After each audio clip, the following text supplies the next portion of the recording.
Bueno, muy bien. Ya ingresó la doctora Claudia Beltrán y nos acompaña en estos momentos la doctora Laura Niño. Entonces, siendo así, a las 7:03 vamos a dar inicio a la sustentación. Muy buenos días para todos. Muchas gracias por acompañarnos en este que es uno de los procesos más importantes que llevamos a cabo al interior del departamento, que es la sustentación de los trabajos de investigación de los residentes de tercer año de pediatría. Quiero darle un agradecimiento muy especial a los directores de los trabajos de investigación que nos acompañan en este proceso y que han acompañado en este caso a María Antonia y a Natalia durante estos casi 3 años de estar, pues, digamos, haciendo parte de esta pregunta de investigación. Entonces, a continuación, voy a presentar a los jurados que nos acompañarán. Entonces, tenemos a la doctora Mónica Trujillo Honingsberg. La doctora Mónica es especialista en enfermedades infecciosas e infectóloga del Hospital Pablo Tobón Uribe, que es nuestra jurado externa. Y nos acompaña también la doctora Claudia Beltrán, especialista en enfermedades infecciosas, quien es docente de la Universidad de Antioquia. Vamos a presentar entonces el trabajo caracterización clínica de los pacientes de entre 1 mes y 14 años de edad con infección del torrente sanguíneo asociada a catéter venoso central, hospitalizados en el Hospital Infantil San Vicente Fundación en un periodo de 4 años. Son las residentes encargadas o responsables María Antonia Rendón y Natalia Vanegas, y fueron sus asesores los doctores Carlos Garcés Zamudio y Laura Fernanda Niño. Al finalizar la ponencia daremos un espacio para las preguntas de los jurados y de los asistentes y comentarios de los directores. Muchas gracias a todos. Bueno, buenos días. Entonces, como ya la doctora nos presentó, pues no voy a volver a hacer pues como este primer énfasis. Quiero, eso sí, dar un agradecimiento muy especial al doctor Carlos Garcés y a la doctora Laura Fernanda Niño por su acompañamiento y su asesoría en todos estos 3 años y por su buena disposición. Entonces, para iniciar, vamos a hablar un poco del planteamiento del problema. El aumento de los pacientes con patologías crónicas y complejas ha traído implicaciones importantes en la necesidad global de atención en salud. Esto ha llevado a uso de tratamientos prolongados, requerimiento de dispositivos médicos invasivos, entre ellos los catéteres venosos centrales. Pero entonces, ¿qué es un catéter venoso central? Un catéter venoso central es un dispositivo cuyo extremo distal se aloja en la porción distal de la vena cava superior e inferior o en la entrada de la aurícula derecha. Esto va a permitir la administración de medicamentos intravenosos, toma de muestras sanguíneas y también sirve como acceso o vía alternativa en los pacientes que tienen accesos periféricos difíciles de obtener. Además, pues existen diferentes tipos de catéteres venosos centrales con características propias de tamaño, duración, sitio de inserción que van a determinar su indicación pues según cada paciente.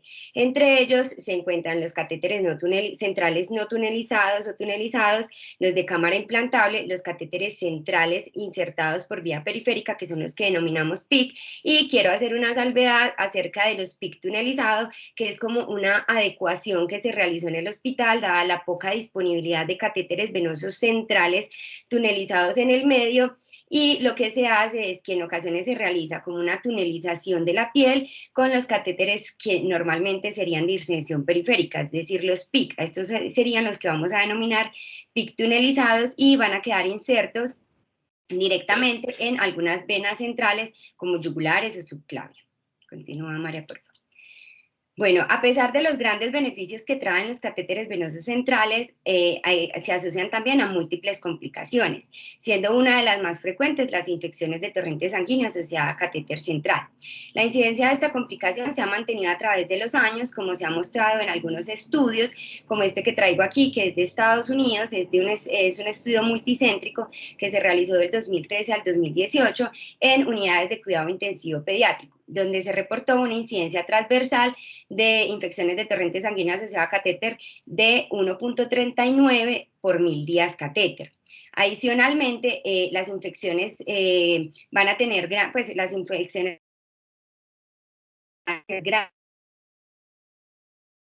en la salud, como lo demuestra este estudio retrospectivo de cohortes, donde se estableció que los pacientes, que también realizaban en Estados Unidos, donde se estableció que los pacientes que presentaban esta complicación tenían hasta 6 días mayor de estancia hospitalaria, con un aumento promedio de hospitalización de $32.000, y además se asoció a un riesgo 2 veces mayor de mortalidad.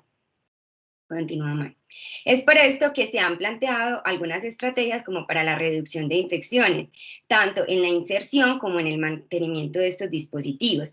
Entre estas estrategias se destaca la creación de los paquetes de cuidado de catéteres, que en inglés se titulan como bundles, que incluye como una combinación de intervenciones estándares que buscan prevenir estas infecciones. Entonces ahí vamos a tener la higiene de manos, el uso de barreras estériles al momento de la inserción, la limpieza del sitio de la inserción, la escogencia del sitio anatómico de menor riesgo y el retiro oportuno de los catéteres. Estas pautas han sido implementadas en las guías de prevención recientemente publicadas por la Sociedad Americana de Infecciones ITSA. Sin embargo, muchas de estas medidas están más enfocadas o dirigidas hacia las unidades de cuidado crítico, donde pues, se han considerado pues, como tradicionalmente como el nicho principal de esta complicación, dejando de lado que en muchas ocasiones los catéteres venosos centrales se han venido tomando fuerza o utilizando con mayor frecuencia en salas de hospitalización general o incluso en algunos entornos ambulatorios. Continúa, María, por favor. Los reportes epidemiológicos de Latinoamérica, especialmente los realizados en pediatría, tienen la misma tendencia de ser con mayor frecuencia en unidades de cuidado crítico pediátrico y tienen algunas incidencias que son muy variables. Entonces, por ejemplo, traigo este estudio que fue desarrollado en Perú, el cual reportó una incidencia promedio de 2.14 días por 1000 días catéter en un periodo de 10 años para pacientes hospitalizados en unidad de cuidado intensivo pediátrico. Y en contraste, traigo este estudio de Uruguay del 2019, donde se encontró una incidencia de 0.97 casos por 1000 días catéter, también realizado en la unidad de cuidado intensivo pediátrico. Cabe resaltar que en Colombia existen lineamientos pues, de vigilancia epidemiológica de las infecciones asociadas a dispositivo, pero generalmente están estipuladas hacia las unidades de cuidado intensivo, ya sea de adulto, pediátrica o neonatal. En el último boletín epidemiológico nacional de junio del 2022 se reportó una incidencia que iba desde 2.9 a 3.8 por 1000 días catéter en los últimos 10 años de ITSAC, de infección de torrente sanguíneo asociada a catéter, y en el informe para Antioquia para noviembre del 2022 se reportó una incidencia de 2.1 por 1000 días catéter en unidad de cuidado intensivo pediátrico. Continúa, María, por favor. Entonces, queda en evidencia que con la evolución de la medicina y la mejoría de la supervivencia de los pacientes con enfermedades crónicas y complejas, existe una creciente necesidad de utilización de catéteres venosos centrales para el manejo eficaz y seguro, para la toma repetida de muestras, para la administración de medicamentos por largo tiempo o incluso para la administración de medicamentos que pueden ser irritantes. A pesar de los grandes beneficios que sabemos que ofrecen estos dispositivos, tener en cuenta que no son completamente inocuos y que están asociados a complicaciones relativamente frecuentes y que revisten gran importancia y gravedad en el pronóstico y la evolución de estos pacientes, como lo son las infecciones de torrente sanguíneo asociada a catéter. Si bien hay un control y registro frecuente de estas infecciones asociadas a dispositivos, generalmente se hace seguimiento y reporte es en las unidades de cuidado intensivo. Continúa, María. Hay pocos estudios latinoamericanos, nacionales y regionales que incluyan reporte de pacientes por fuera de UCI y es importante encontrar las características propias pues de nuestro ámbito hospitalario y pues de nuestro entorno para poder desarrollar estrategias preventivas que apliquen pues como todos estos resultados que encontramos, y se debe conocer pues como la flora, los microorganismos locales para así poder establecer estrategias o incluso antibiótico-terapia ajustada pues como a esta. Siendo así pues como todo este panorama general que nos planteamos nosotros fue el de describir las características clínicas de los pacientes entre 1 mes y 14 años de edad con infecciones de torrente sanguíneo asociada a catéter venoso central en los pacientes hospitalizados en el Hospital Infantil San Vicente Fundación en un periodo de 4 años. Y los objetivos específicos fueron describir las características clínicas como tipo, duración, localización, diagnóstico principal y comorbilidad principal de los pacientes estudiados, descripción de los microorganismos aislados y su perfil de resistencia, describir los tratamientos utilizados y la duración de los mismos, secundarias a catéter adquiridas de manera intrahospitalaria, describir las complicaciones tipo siembra infecciosa que se dieron pues por asociado a esta infección y describir la estancia hospitalaria y también el ingreso a UCI de los pacientes pues que presentaron la infección de torrente sanguíneo asociada a catéter venoso. Continúa, María. Bueno, entonces vamos a hablar de la metodología. En participantes y métodos tenemos que esto es un estudio observacional, descriptivo y retrospectivo en un centro de alto nivel de complejidad, que es el San Vicente Fundación, ubicado en la ciudad de Medellín, Colombia. Se incluyeron pacientes entre 1 mes y 14 años de edad hospitalizados entre el 2018 y el 2021 y quienes cumplían los criterios diagnósticos de infección de torrente sanguíneo asociada a catéter del 2021 dados por la CDC. Estos son los criterios de inclusión, son 3 grandes definiciones. El primero es un aislamiento de un patógeno bacteriano o fúngico en uno o más hemocultivos que no estuviera incluido en una lista de microorganismos comensales y que el aislamiento no se explicara por un foco de infección en otro sitio. Las otras 2 definiciones, que son la segunda y la tercera, es que si se identificaba un hemocultivo de un patógeno comensal, debía aislarse por lo menos en 2 o más hemocultivos tomados en ocasiones separadas, y ya en este caso la segunda definición era que si el paciente era mayor de 1 año debía presentar fiebre, escalofríos o hipotensión, sin otros focos de infección probable, y si era un paciente menor de 1 año, que sería la tercera definición, debía presentar, aparte pues de este aislamiento de comensales en 2 hemocultivos, temperatura mayor de 38, menor de 36, apnea o bradicardia y sin otros focos de infección probable.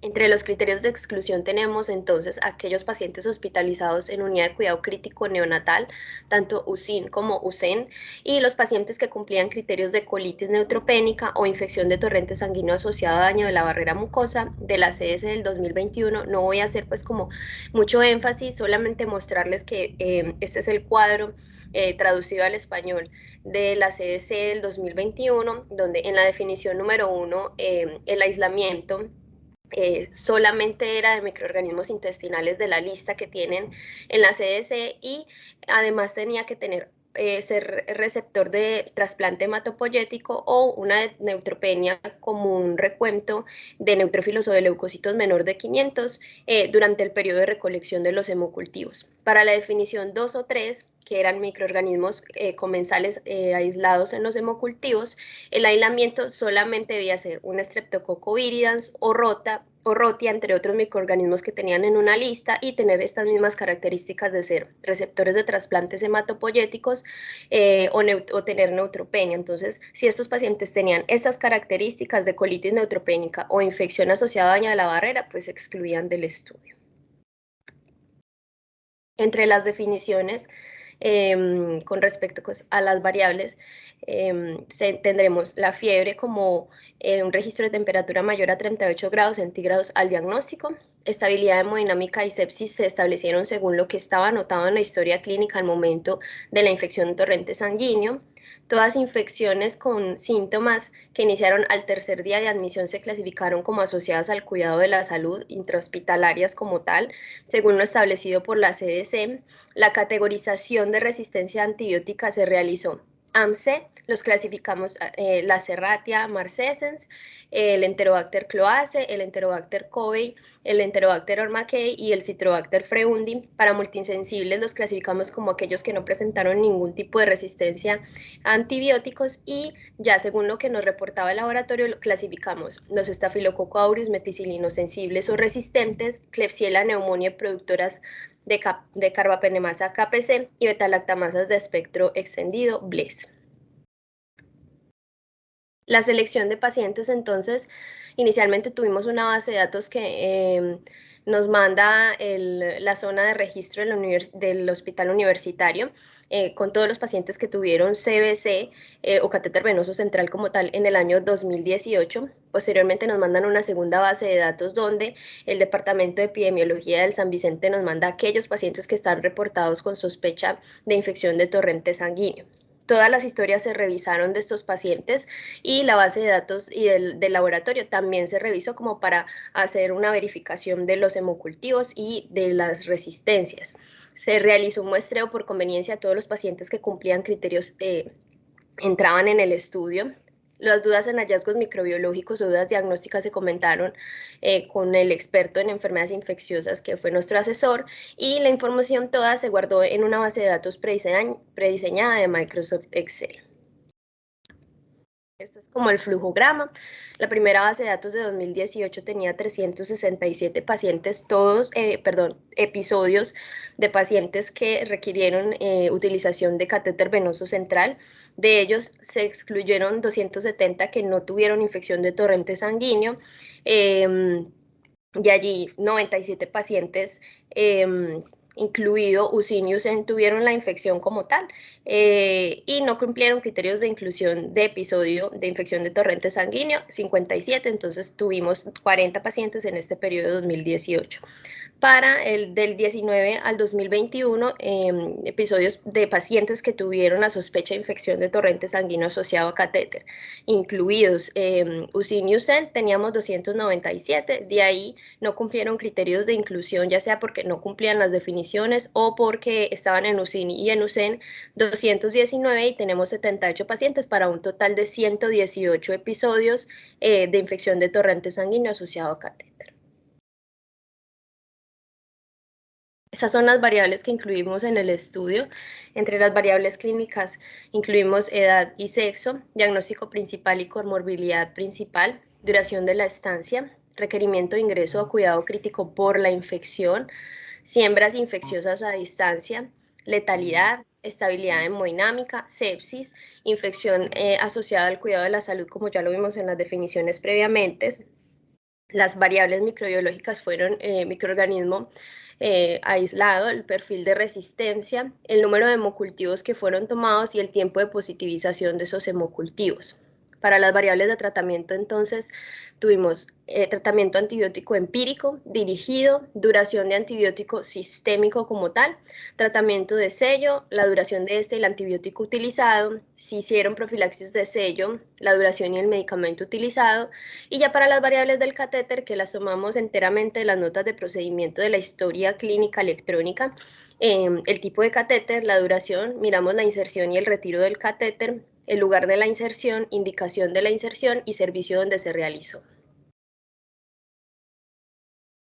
Para el análisis de los datos, las variables cualitativas se evaluaron por medio de frecuencias y proporciones. Para las cuantitativas se evaluaron desviaciones de la normalidad con la prueba de Shapiro-Wilk y se reportaron como medias y desviación estándar o como medianas y rangos intercuartílicos. Todos los datos se procesaron en el programa RStudio versión 2022.7.2 y hay que tener en cuenta pues, que esta investigación es una investigación sin riesgo para el paciente según la normatividad colombiana, que se respeta el anonimato de todos los pacientes sin revelar dato alguno sobre su identidad o imágenes y que fue aprobado por el Comité de Ética Institucional. Vamos a hablar de resultados. Entre los datos generales ya les dije que tuvimos 118 episodios de infección de torrente sanguíneo en 98 pacientes. La mediana edad fue de 8 meses, en su mayoría de sexo masculino, con diagnóstico principal de enfermedades crónicas y complejas, que pues ya lo vamos a ver en la discusión, pero es lo más reportado entre los pacientes que tienen este tipo de infecciones, el 25% siendo enfermedades oncológicas, falla intestinal en el 19% y otras afecciones gastrointestinales en el 15%, cardiopatías congénitas en el 8%, alteraciones metabólicas en el 7% y enfermedad renal crónica en 3%. Clínicamente, 85% de ellos se dieron de manera intrahospitalaria, 92% tuvieron fiebre al diagnóstico y 43% fueron reportados como sépticos. el sitio de hospitalización, y uno de los grandes hallazgos que tuvimos en el estudio es que se dio más en los pacientes de hospitalización general con el 52%, siendo el 48% de ellos en cuidado crítico. Para el catéter venoso central, entonces tenemos que el más común fueron los CVC no tunelizados con el 53% de los pacientes. De ahí venían los PIC tunelizados, que son la adecuación que estaba hablando Natalia ahorita, que es tunelizar un PIC y hacer la inserción directamente pues como en los grandes vasos, que sería el 26%, y el PIC propiamente dicho el 9%. La inserción más común fue la yugular en el 48%, subclavio en 37% y femoral en el 5%. Y una de las indicaciones más comunes, o digamos la más común, que también nos dio pie pues, para discusión, es dificultad en el acceso periférico en el 57% de los pacientes, y de ahí alimentación con NPT en 24% y medicamentos quimioterapéuticos en el 10%. Se requirió retiro de catéter o se reportó retiro de catéter en el 89% de los episodios, y el servicio donde más comúnmente se insertó fue radiología intervencionista, siendo las otras dos opciones cirugía infantil o intensivistas pediátricos, que fue por lo menos intensivistas pediátricos la menor utilizada, pues realizada, perdón, que serían el 3%. La duración general del CVC tuvo una mediana de 19 días, con un rango intercuartílico entre 11 y 33 días. Para lo microbiológico encontramos tres grandes cosas. Lo primero es que los predominantes fueron los gram positivos, entre ellos Staphylococcus aureus y Epidermidis. Los segundos fueron los gram negativos. El más común fue Klebsiella pneumoniae en el 14% de los aislamientos. Y el tercer hallazgo grande fue que hubo pocos hongos y que ninguno de ellos fue un aislamiento de Candida albicans en este periodo estudiado, sino otras tipo Famata, Guillermondi y Parapsilosis. Con respecto a los perfiles de resistencia de los microorganismos encontrados, vimos que SAM-R respondía por el 25% de todos los aureus, que los estafilococos coagulasa negativos eran resistentes a oxacilina en el 76% de los casos, y que hubo un aislamiento pues, importante entre los enterobacterales de AMC, que serían el 52%, seguido de BLEM en el 7.5%. Bueno, importante también mencionar que solamente hubo entre los hongos que aislamos, que les mostré previamente, solamente uno fue resistente a fluconazol. Para el tratamiento, entonces, la duración de antibiótico-terapia sistémica fue de 10 días la mediana, entre 7 y 14 días el rango intercuartílico.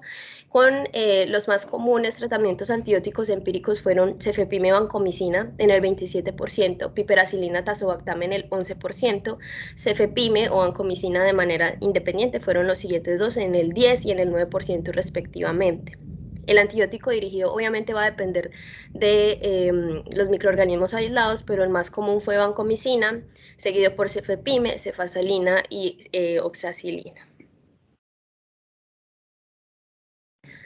Nuevamente, para continuar con el tratamiento, entonces tenemos que la terapia de sello fue utilizada en 8 casos, que sería el 7% del total de los eventos de ITSAC. El antibiótico más comúnmente utilizado fue amicacina en el 75% de los casos.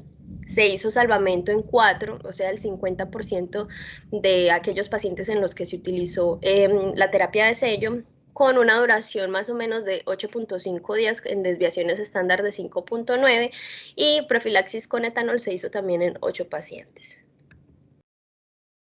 De la morbimortalidad encontramos una estancia hospitalaria que fue prolongada, ya lo vamos a discutir, de 65.5 días con rangos intercuartílicos entre 25 y 136. El ingreso a UCI por la infección de torrente sanguíneo fue del 19.6%, o sea, casi el 20% ingresaron a la UCI por esta infección. Tuvimos una mortalidad de 7 pacientes que corresponderían al 7%. Todos hospitalizados en UCI al momento del diagnóstico de la infección de torrente sanguíneo. Y las siembras infecciosas se dieron en el 4% de los pacientes, una de cada una de las que voy a mencionar, que sería neumonía hematógena, siembras en médula ósea, siembras en retina, siembras articulares y trombosis séptica. por petición pues como de una de nuestras evaluadoras, la doctora Laura, que fue nuestra asesora epidemiológica, nos ayudó a realizar un análisis exploratorio con algunas variables de interés, entre ellas pues la comparación entre los ingresos a UCI versus tipos de catéter. Se vio que fue estadísticamente significativo el mayor ingreso a UCI para los CBC no tunelizados, pero en los otros análisis pues, que se realizaron no hubo diferencias estadísticamente significativas, por ejemplo, entre el ingreso a UCI versus las comorbilidades o el ingreso a UCI versus una patología oncológica propiamente dicha, complicaciones versus tipo de catéter, mortalidad versus patologías oncológicas, complicaciones versus infecciones asociadas al cuidado de salud intrahospitalarias o mortalidad versus infecciones asociadas al cuidado de salud intrahospitalarias. Bueno, entonces para continuar la parte de discusión, entonces entre las enfermedades crónicas, como mencionó María, ahora pues entre los diagnósticos que tuvimos pues más comunes en los pacientes están las enfermedades crónicas y complejas, como las patologías oncológicas, falla intestinal, cardiopatía congénita y alteraciones metabólicas. Cuando contrastábamos esto con la literatura, encontramos que, por ejemplo, en este estudio que fue publicado en el 2019, realizado en Baltimore, en el hospital de Johns Hopkins, encontraron que pues, ellos trataban de establecer pues, como las infecciones de torrente sanguíneo y también tuvieron en cuenta pues, como los diagnósticos de base de los pacientes y encontraron que la mayoría de los pacientes, de los niños de esta cohorte, tenían una afección crónica subyacente que incluía afectaciones cardiovasculares en el 42.4%, respiratorias en el 14.5%, neuromusculares 14.9% y otras 26.3%. También encontramos este estudio pues, que fue realizado en Florencia, en Italia, en uno de los hospitales de allá, y encontraron pues ellos establecían la tasa de eclampsia en general, pues como la incidencia global en los pacientes que ellos analizaron, que fue de 3.79 por cada 1000 días catéter, y en el grupo de pacientes que tenían enfermedades subyacentes como enfermedades renales, cardíacas, condiciones neurológicas o metabólicas, esa incidencia de eclampsia aumentaba siendo 5.42 por 1000 días catéter.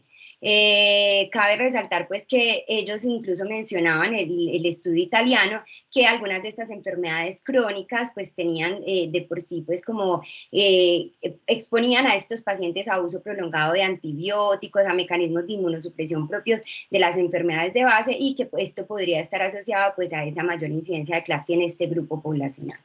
Continúa María, por favor.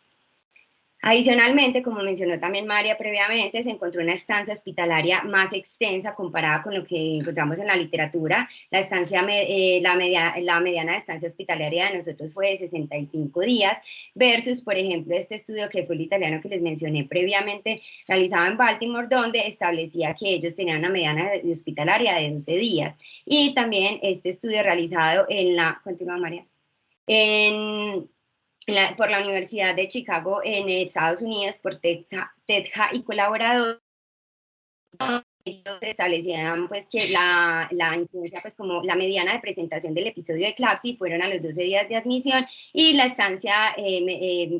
mediana de estancia hospitalaria después del diagnóstico era de 13 días. Entonces si comparamos, la de nosotros sí es mucho mayor y nosotros pues decimos que esto podría estar explicado pues como por las particularidades del sistema de salud colombiano, que en ocasiones hay barrera para el acceso de servicios ambulatorios, entrega de medicamentos y nos toca verlo pues en el día a día, en que muchos de estos pacientes se les retrasa la alta por falta de entrega de insumos o de cosas que se podrían manejar de manera ambulatoria, pero que pues por falta de autorización se quedan ahí como en el servicio. Continúa María. De infecciones de torrente sanguíneo asociada a catéter venoso central, encontramos, como los mencionó también previamente María, que predominaron en sala de hospitalización general. Esto nos muestra lo que hemos venido mencionando, que cada vez hay un creciente número de pacientes que están por fuera de la unidad de cuidado intensivo y que requieren el uso de estos dispositivos. Y cuando contrastamos esto con la literatura, encontramos que en el estudio italiano ellos incluían pacientes dentro y fuera de UCI y el 61% de los episodios de eclampsia pues, se presentaban en sala de hospitalización general. TEDJA y colaboradores también encontraron que había una mayor incidencia por fuera de UCI, siendo 2.1 versus 1.5 casos por 1000 días catéter dentro de UCI y fuera de UCI. Sobre las cosas que nosotros encontramos y que nos pareció llamativo es que una de las indicaciones principales para la colocación del catéter venoso central fue la dificultad para los accesos periféricos. Cuando estuvimos haciendo pues como un análisis exploratorio en la literatura, encontramos que esto es algo que ya se ha planteado antes y trajimos pues algunos de los estudios que encontramos donde mostraban que habían dificultades relacionadas pues como el acceso periférico en los niños en sala de emergencia, y este estudio mostraba que a pesar de que era una práctica frecuente lo de tomar accesos periféricos en los niños y que en ocasiones es exitoso, se requiere hasta múltiples funciones para poder pues como pues lograr el acceso periférico, y trataban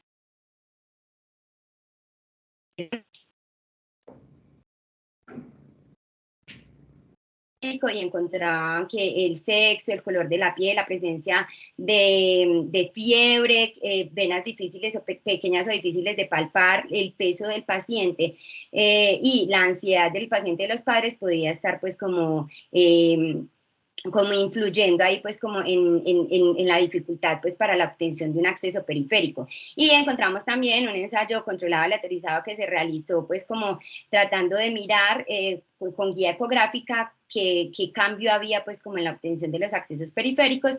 Este fue un estudio prospectivo aleatorizado realizado en pacientes pediátricos en un servicio de urgencias que se publicó en el 2010, y ellos encontraban que cuando se hacía con guía ultrasonográfica la era cercana al 80% versus si se hacía de la manera convencional, que era 64%, y que se hacía en menor tiempo, 6.3 minutos versus 14 minutos, y menos intentos de redireccionamiento de la aguja, que tenía una mediana de 2 frente a 10.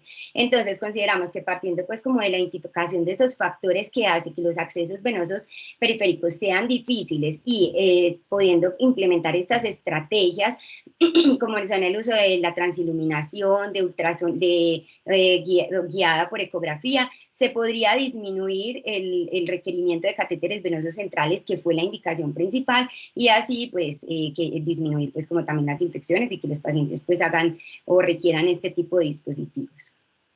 Continúa, María. Bueno, en cuanto a lo encontrado pues en los aislamientos microbiológicos, como mencionó María, se encontró que Staphylococcus aureus meticilino resistente correspondió al 6%, continúa María si quieres, al 6% de todos los aislamientos, y que al realizar la discriminación pues de microorganismos Staphylococcus aureus correspondía al 25% los meticilinos resistentes. Eso es un resultado pues más bajo comparado con lo reportado en el informe del 2014 en un estudio epidemiológico multicéntrico realizado en uno de los centros de Estados Unidos, que notificó que las infecciones por Staphylococcus aureus se van en el 50.7%, pues que de las infecciones de Staphylococcus aureus el 50.7% correspondían a meticilino resistente. Bueno, acá también iba a mencionar que pudimos establecer que predominaron los microorganismos de piel, siendo los más comunes el Staphylococcus aureus y los coagulasa negativos, seguido de gram negativos como la Klebsiella pneumoniae y la Serratia, y estos hallazgos se mantuvieron incluso al realizar pues como la discriminación por área, ¿cierto? Y eso era también lo que encontraban en este estudio retrospectivo de Hansen y colaboradores realizado en Canadá, donde ellos mostraban que también los gram positivos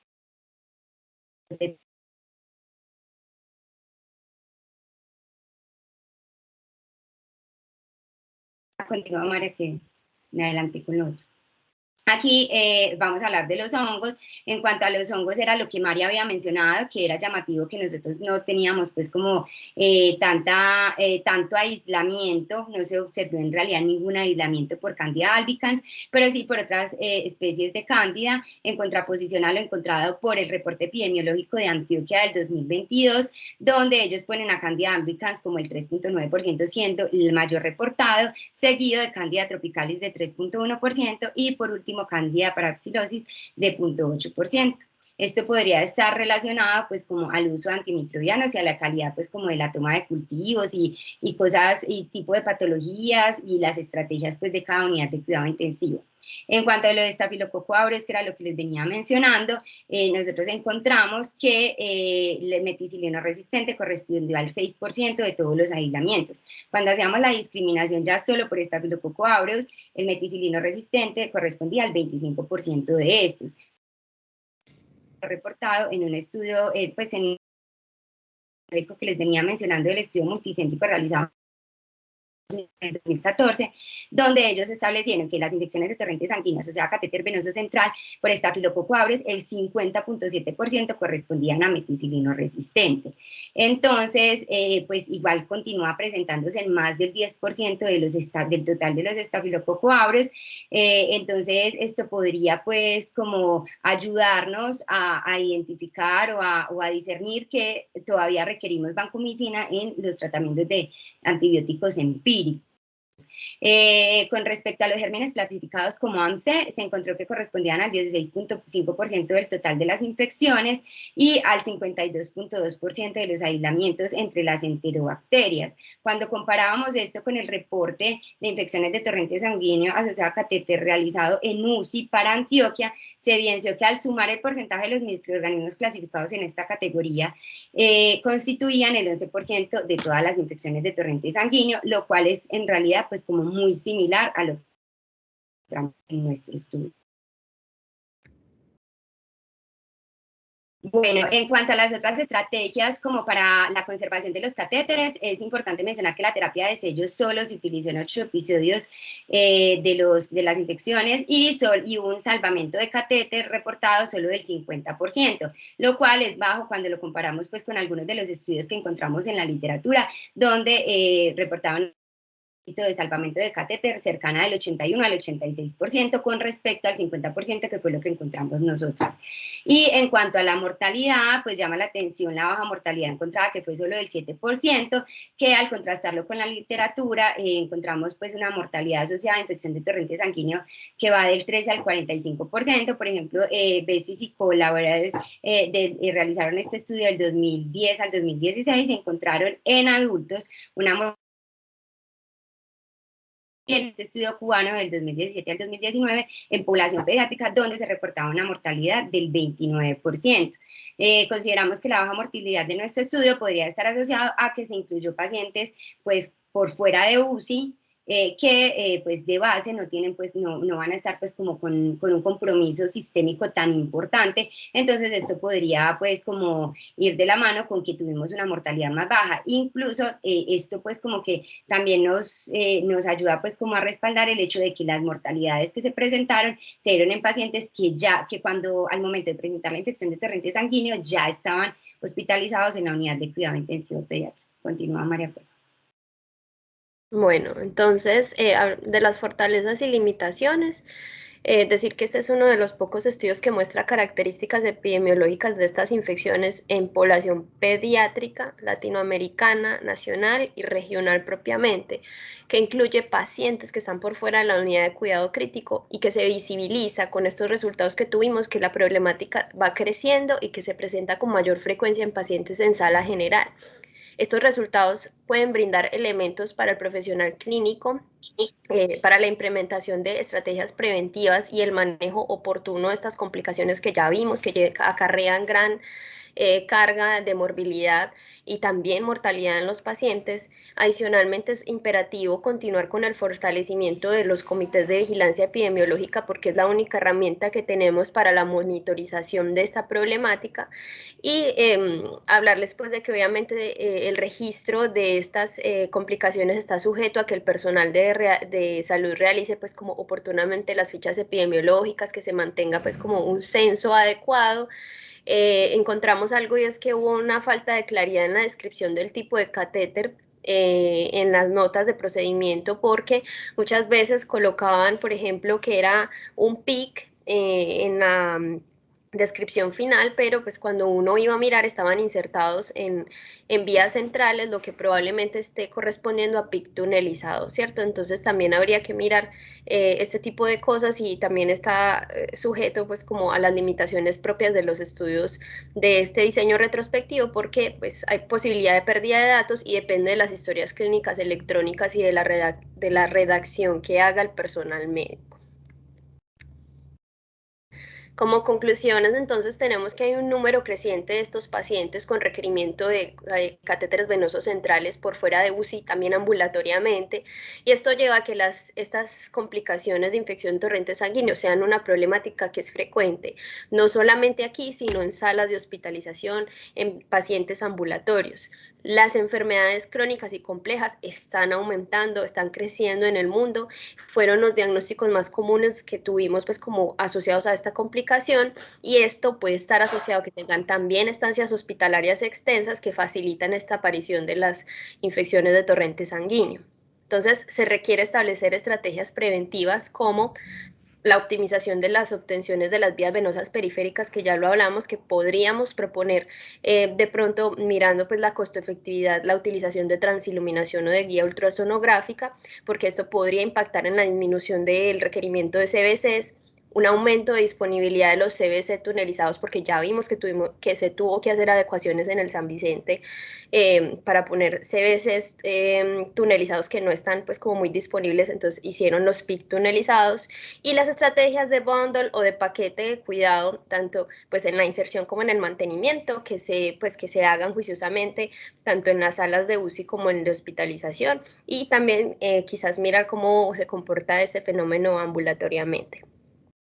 Entonces, teniendo en cuenta también los aislamientos microbiológicos, se pueden proponer esquemas antibióticos empíricos y uso de terapia de sello más frecuente, pues que permitan primero racionalizar el uso de antimicrobianos y segundo conservar los catéteres, que son valiosos porque muchos de nuestros pacientes tienen patologías crónicas, tienen catéteres que son muy valiosos, tienen vasos difíciles, pues como para conservar estos catéteres y no estar haciendo multipunciones en los pacientes. Entonces, dado los pocos estudios que se identificaron que tengan como foco estos pacientes con infección de torrente sanguíneo asociado a catéter, que se presentan por fuera de la UCI, se sugiere realizar ya a futuro estudios prospectivos en esta población que busquen establecer tanto la incidencia como las características clínicas y del catéter, factores de riesgo, discriminar de pronto por patologías que ya vimos que pueden tener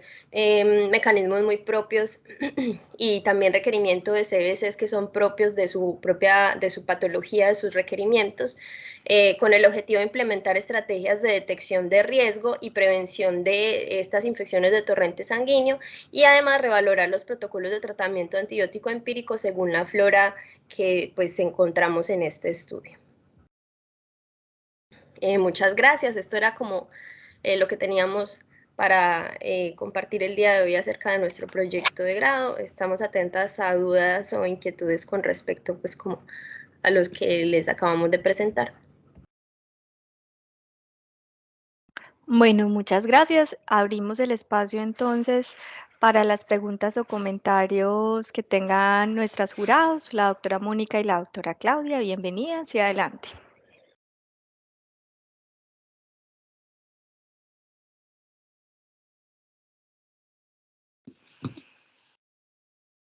Hola chicas, Hola. ¿cómo están? Bueno, buenos días para todos. Entonces, respecto a la presentación, pues quiero felicitarles, una presentación muy clara. Se nota que tienen han leído pues mucho sobre el tema, que están muy apropiadas de los conceptos referentes al tema de investigación. También quiero resaltar que las correcciones que se sugirieron en el trabajo de investigación se ven reflejadas tanto en el texto que me enviaron pues antes de la presentación y en la presentación como tal. Teniendo en cuenta que cada una de esas correcciones, el objetivo era como aclarar algunos de los conceptos, pero además mejorar como la posibilidad de aceptación en una revista, pues y que puedan lograr la publicación, que no se queden pues solamente con el éxito pues de hoy, sino que también lo presenten y puedan tener acceso a una publicación. Nada, pues felicitaciones de verdad por el trabajo. Sé que fueron muy juiciosas y lo hicieron en un tiempo récord. El tema pues de las sugerencias y se ve reflejado. Creo que deben sentirse pues satisfechas por el trabajo mostrado el día de hoy. Les tengo un par de preguntas, ¿sí? Frente pues como al tema expuesto, una de ellas es, ustedes lo dicen en las conclusiones y lo dicen también en el tema pues de las fortalezas, y es que con los resultados uno podría establecer cuáles, o sea, teniendo en cuenta los aislamientos microbiológicos, sí que encontraron, uno puede plantear esquemas antibióticos empíricos, ¿sí? Teniendo en cuenta lo que aprendieron, lo que vieron y lo que analizaron. En el caso de un niño con sospecha de bacteriemia a catéter, ¿ustedes recomendarían qué tipo de tratamientos empíricos y por qué plantean que se requiere vancomicina empírica cuando hablan que solo el 6% de los aislamientos fue por Staphylococcus aureus meticilino resistente? Esa es una de las preguntas. Si quieren la responden y ahorita le hago la otra. Listo. Bueno, María. doctor, sí. Entonces, nosotros discutimos, de hecho, esto con el doctor Garcés, porque no teníamos claridad acerca de cuando uno mira el Staphylococcus aureus con respecto al total de aislamientos de todos los microorganismos es el 6%, ¿cierto? El meticilino resistente. Pero cuando lo englobamos en el grupo de solamente Staph aureus solito, nos damos cuenta que es el 25% de esos Staphylococcus aureus. Entonces, se supone que más del 10% de los estafilococos es significativo como aislamiento de meticilino resistente. Entonces, si tenemos el 25% entre todos los Staphylococcus aureus, pues requeriría vancomicina. Y ya pues como con respecto a a la terapia antibiótica empírica, entonces aparte de la vancomicina que se sugeriría como tratamiento inicial en estos pacientes por la prevalencia que tuvimos de meticilino resistente, también estábamos mirando que más o menos, o sea, más del 20% tuvo AMC, ¿cierto? Que entonces, en este mismo orden de ideas, pues el cefepime, que fue uno de los tratamientos antibióticos más utilizados como terapia empírica, podría proponerse en un protocolo propio del hospital como tal, o se podría también sugerir o considerar la opción de poner meropenem y ya pues obviamente según los aislamientos determinar otro tipo, pues ya el tratamiento antibiótico dirigido como tal.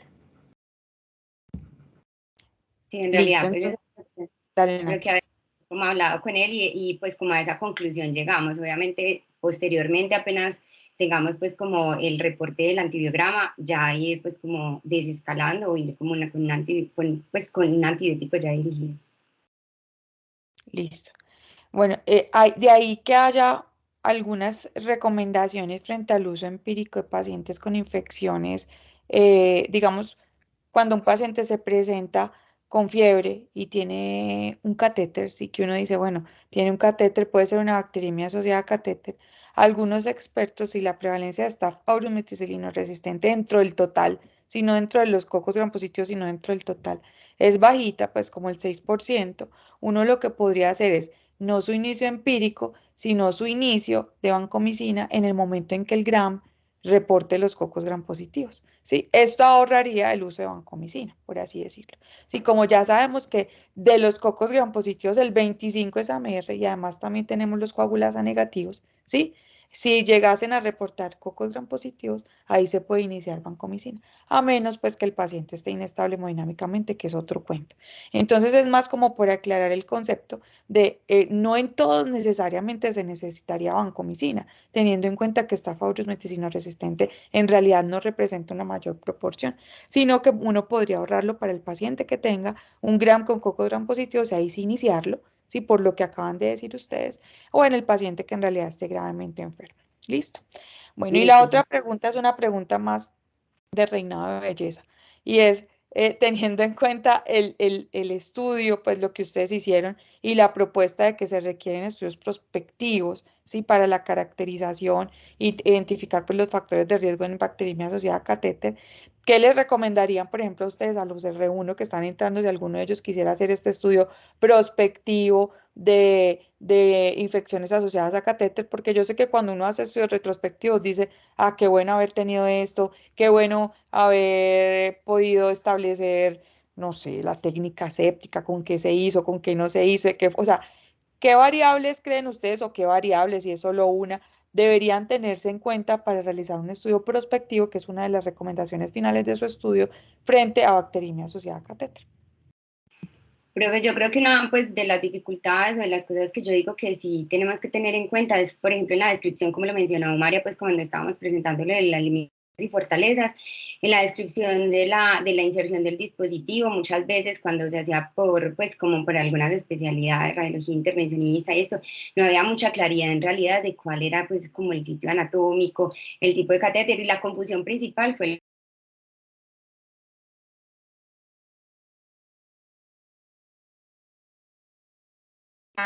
en ese punto y tratar de establecer bien, pues como, pues mejorar de parte de ellos, pues como la descripción del procedimiento y entrar pues como a mirar eso con más detalle.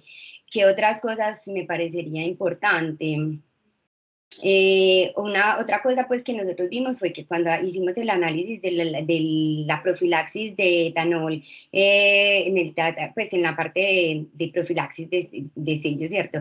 Encontramos que pues nosotros establecimos los pacientes que ya tenían la infección, cuáles estaban con profilaxis, pero no sabemos, por ejemplo, qué pacientes tenían profilaxis antes y de esos cuáles desarrollaron bacteriemia asociada a catéter. Eso sería una variable que me parece importante que la podrían tener en cuenta, pues porque es interesante ver pues quienes de los que se les pone esta profilaxis, pues efectivamente se evita esa infección. No sé si María tenga otras propuestas. A mí me parecería interesante también discriminar por patologías y lo mencionamos. Entonces, hacer como una discriminación de cuáles son las características, no sé, de niños con catéter por hemodiálisis, catéter por enfermedad oncológica, catéter por otras patologías, pues como otro tipo de patologías que no son estos que requieren crónicamente catéter. Me parecería también interesante hacer esa discriminación y también, pues, digamos, tener más otros elementos que podrían en la literatura estar asociados a factores de riesgo para infección de catéter, como por ejemplo el requerimiento de NPT, como estas, pues como a tratar de hacer una discriminación, a ver si se pueden encontrar factores de riesgo, pues como propiamente en la unidad. Y de pronto también mirar variables más clínicas como pues discriminar bien como los pacientes con cómo estaban de presión arterial, si cómo fueron evolucionando en el tiempo, no sé, como que esas cosas me parecería interesante explorarlas, y la asociación con los tipos de catéteres también lo discutimos, como de pronto establecer si, digamos, el CBC tunelizado, el PIC tunelizado como tal, cómo le va al PIC tunelizado, que es la adecuación que nosotros tuvimos, que nos acercamos, pues que no conocíamos que era una adecuación, por ejemplo, del hospital, cómo le va con respecto a las infecciones asociadas a catéter. Eso es como lo que se me ocurre. Muy bien, chicas, muchas gracias, felicitaciones. Creo que la doctora Mónica está levantando la mano. Muchas gracias. Bueno, muchas gracias a la doctora Claudia por su participación en este proceso. Le damos entonces la palabra a la doctora Trujillo. Doctora, bienvenida y adelante. Muchas gracias. Buenos días, también las quería felicitar como Claudia, me parece que les quedó el trabajo excelente. Creo que consiguieron una información muy valiosa que no la teníamos en nuestro medio, y estos estudios son los que necesitamos para que podamos aprender todos de la epidemiología y de cómo tratar a nuestros pacientes. Como mencionaron las residentes, hemos visto que la complejidad de los pacientes pediátricos ha aumentado, no solamente en el exterior, sino acá también en Colombia. Y nos hemos enfrentado a pacientes con patologías muy complejas, cada día más. Y el pediatra general tiene que manejar estos pacientes y tiene que saber qué hacer con ellos. Entonces, esta información es muy valiosa, no solamente para la infectología, sino para los pediatras generales. Y tienen que saber cómo manejar estas infecciones de catéter, porque son cada vez más frecuentes. Sabe cuáles son los patógenos más importantes, qué son los aislamientos, qué son las sensibilidades, cómo debo tratar, con qué antibióticos empíricos y después ajustar la terapia según los aislamientos. Entonces, creo que es una información muy valiosa. Como estamos utilizando cada vez más catéteres venosos centrales, es muy importante no solamente insertarlos bien, que eso la gente tiene mucho cuidado con la inserción, creo que eso no es tanto el problema, sino el mantenimiento del catéter, como lo mencionaron ustedes. Siempre que el catéter tenga indicación, que no haya que retirarlo, que no esté infectado, que el paciente no necesite catéter, ver que si lo necesita o no, y si no lo necesita, pues retirarlo a tiempo, porque estos catéteres siempre son una fuente de infección y el paciente puede tener morbilidad, como ustedes dijeron, no solamente focos metastásicos, sino complicaciones, y también pueden tener mortalidad por estas infecciones de catéter. Entonces, siempre que el catéter, un paciente tenga un catéter, hacer mantenimiento del catéter y que estén revisando si lo necesitan o no, y si no, pues retirarlo a tiempo. Yo les quiero felicitar nuevamente, me parece que fue muy buena revisión y ojalá lo publiquen porque es una información muy valiosa para que la publiquen lo antes posible, antes de que quede archivado. Pero las quiero felicitar otra vez.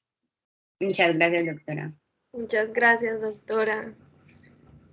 Muchas gracias, doctora Mónica. No sé si tienen alguna otra pregunta a nuestros jurados.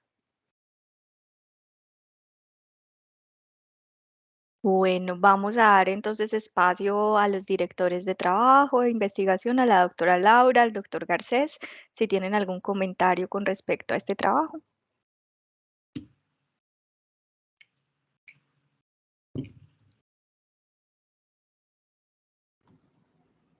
Hola, no, yo me uno a las felicitaciones.